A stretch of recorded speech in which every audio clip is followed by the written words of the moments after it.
გოგონება დამიძახა ამტარომ და როგორც კი დამიძახა, მოფიქრებული მქონდა უკვე რაზე უნდა გამეშალა და ისე გადაცვიდა, რომ ძლივს მოუყარე თავი ამტაროს. ეს არის ჩემი ერთ-ერთი მივიწყებული, კარგად მივიწყებული, მაგრამ ჩემი უსაყვარლესი ტარო, რომელსაც ძალიან იშვიათად ვშლი ხოლმე, ვისაც გახსოვთ, ძალიან კარგია და ეხლა მინდოდა მეთქვა, რა დარდი აქვს თქვენს გულში, საერთოდ კარგი გულში რა აქვს, გავიგეთ მაინც, მაგრამ მივაქციოთ დარდებს ყურადღება, რა თქმა უნდა, თუ აქვს დარდი თქვენთან დაკავშირებით, დალხენილმა გოგონებმა და ურთიერთობაში ვინც კარგად არის, რა თქმა უნდა, არ უნდა უყუროთ ამ გაშლას და მოკლედ დავიწყებ. რა დარდი აქვს ამ ადამიანს თქვენთან დაკავშირებით, იმიტომ რომ აშკარად რაღაცის თქმა უნდა. რა დარდია ასეთი, რაც აქვს გულში თქვენს მიმართ? ჯერ ორი კარტი ნახოთ და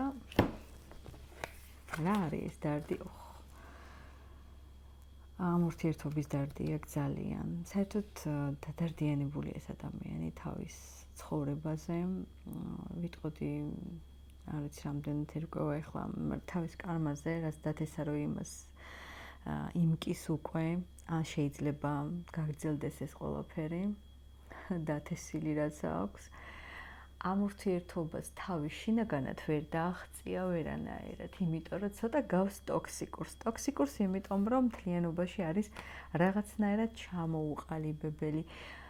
აი იცი როგორი მე ახლა თავიდანვე დავიწყე რომ რა დარდი აქვს თქვენს მიმართ. მე ვიტყოდი ახლა სხვანაირად ამ ყველაფერს. დარდი ამას არ ქვია, ამას ქვია დაფიქრება, ჩაფიქრება და მოკლედ ასე ვიტყვი რომ თქვენზე ფიქრობს ამ ურთიერთობაზე, ამ ურთიერთობის სიმტკიცეზე ფიქრობს. პრობლემაა ერთი, თუ რა თქმა უნდა დაოჯახებულია ეს ადამიანი, იცოდეთ რომ აი ეს დარდი გრძელდება, დამატებული თქვენს ურთიერთობას პლუს და არ იცის მოკლედ რა როგორ გააკეთოს. მაინტერესებს რას ფიქრობ, საიწავა ეს ურთიერთობა? რას ფიქრობ, საიწავა ეს ურთიერთობა? ვინ არის კაცი, იმპერატორი ეროფანტი? ნუ ზუსტად იცოდეთ რომ უფრო რეზონირდება თქვენზე გოგონებო, ვინც დაოჯახებულია, ან თქვენი მეუღლე მაგალითად, ესეც შეიძლება. საიწავა ეს ურთიერთობა 4-იანზე? ნუ აქ ძალიან ცხადად ჩანს ორმაგი ცხოვრება, ორ ფრონტზე ბრძოლა, იქაც და აქაც. მაგრამ მაინც რადგან ბევრი მიყურებთ და ზუსტად იცით რომ არ არის ეს ადამიანი ურთიერთობაში, მაშინ შეეცდება რომ ეს ურთიერთობა ისე გაუმჯობესოს და იმდენად გულახდილი იყოს და იმ ხელა პასუხისმგებლობა აიღოს და გაჩენოს მთელი მისი დადებითი რესურსი და პოტენციალი, რომ შეიძლება შოკშიც კი ჩაგაგდოთ. ოღონდ ისეთ ადამიანებს ეხება, ვინც ზუსტად იცით რომ არ არის ურთიერთობაში და ოფიციალურ ქორწინებაში. ნუ თუნდაც არა ოფიციალურში, თან ცხოვრებაც მაინც იგულისხმება. ესე იგი, სერიოზულად ფიქრობს ეს ადამიანი თქვენთან დაკავშირებით, რომ დაანგრიოს რაღაცა ძველი რაც იყო თქვენს ურთიერთობაში, ყველაფერი ჩამოიშალოს და წამოვიდეს სიახლისკენ თქვენსკენ. ძალიან დიდი გადაწყვეტილების წინაშე დადგება და თუ არ დამდგარა გოგონებო, აუცილებლად დააყენეთ ამის წინაშე და განსაკუთრებით ვიმეორებ, ვინც სოლიანია, არ შეიძლება, იმიტომ რომ თუ მიუშვებთ, კარგად გააგრძელებს იქაც და თქვენთანაც, ამიტომ ამას მიაქციეთ ყურადღება.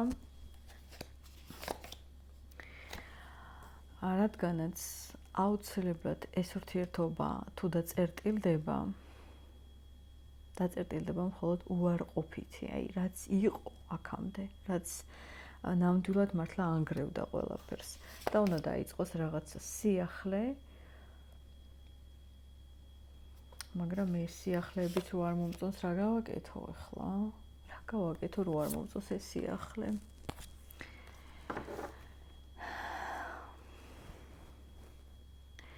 მოვიდა ადამიანის დახასიათება ახლა აქ. მიზანდასახული პიროვნება, რომელიც კუთხეში რომ მიიმწყდი ასე მარტივი არ არის და აღიარებინო რომ არასწორია, ასე მარტივი არ არის. მარტივი კი არა, ფაქტიურად შეუძლებელია ბოლოს ბოდიში როდის თქვა და ვისთან ძალიან დიდი კი ის არის საინტერესო კითხვა. ამ ადამიანს შეეკითხეთ აუცილებლად რა არის მისთვის სერიოზული ურთიერთობა ქალთან, აი როგორ მიიჩნევს მისი აზრით, აი სერიოზულად გეკითხებით, შეეკითხეთ აუცილებლად რას ნიშნავს შენთვის სერიოზული ურთიერთობა, როგორია ეს? მე მართლა ძალიან მაინტერესებს ამ ადამიანის პასუხი, იმიტომ რომ მთლიანობაში ეს ადამიანი საოცრად არასწორი პიროვნებაა. საოცრად არასწორი პიროვნებაა, მაგრამ იმ ხელა პოტენციალი აქვს. ისე ყველას აქვს პოტენციალი, მაგრამ ამას განსაკუთრებით რომ იყოს კარგი, აი იყოს სრული პასუხისმგებლობა ჩამოყალიბდეს, თუმცა გარდაუვალია თუ არჩევანშია, რომელიღაცას აქ გული დაწყდება, რომელიღაცა მხარეს აუცილებლად.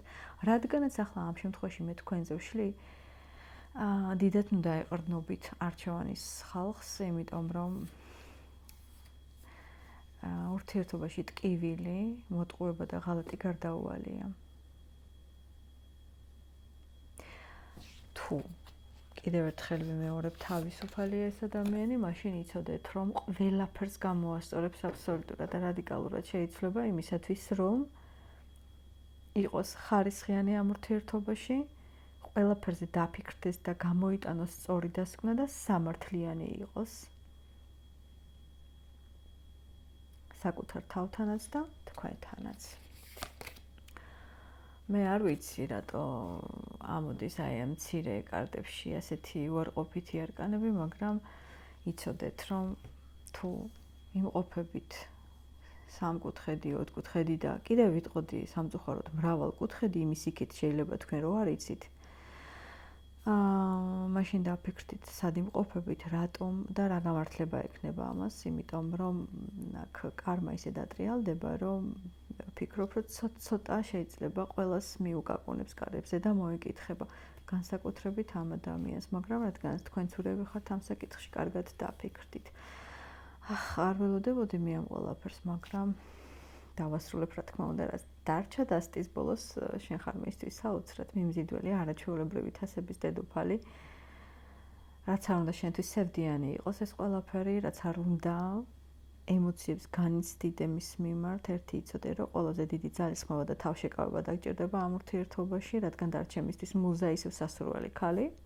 ოღონდ ნუ შეტოპავ, შეუტოპავში. მე ყველას გელოდებით კომენტარებში დროებით.